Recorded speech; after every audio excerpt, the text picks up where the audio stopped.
एक बार एक चित्रकार ने बहुत ही सुंदर चित्र बनाए। उसे उस चित्र में कोई भी कमी नजर नहीं आ रही थी। उसने सोचा कि क्यों न यह चित्र लोगों को दिखाई जाए। इसलिए उसने उस चित्र को शहर के बीचों बीच लटका दिया और उसने उसके नीचे एक बात लिख दी, जिसमें लिखा था, अगर किसी को भी उसमें कुछ कमी दिखाई दे तो उस जगह पर निशान लगा दे।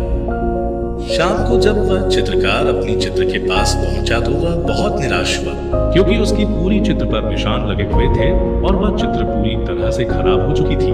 उसकी समझ में नहीं आ रहा था कि अब वो क्या करे। तभी उसका एक दोस्त उससे मिलने उसके घर आया और उसे दुखी देखकर उसके दुखी होने का कारण पूछा। तो उसने अपनी निराशा भरे स्वर में उसे सब बातें बता दी।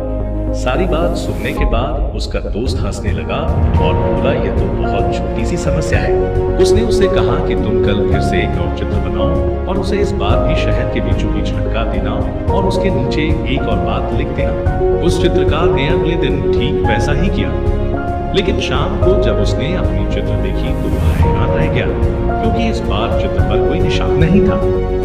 वह बिल्कुल वैसा का वैसा ही था, क्योंकि किसी ने उस चित्र में कुछ भी नहीं किया। ऐसा इसलिए क्योंकि उसके दोस्त ने उससे उस चित्र के नीचे इस बार ये बात लिखवाई कि जिस किसी को भी कोई कमी दिखाई दे तो वह उसे सही कर दे। इससे उस चित्रकार को उसकी समस्या का समाधान मिल गया। अब वह समझ गया था कि किसी दूसरे की कमियां निकालना कितना आसान होता है।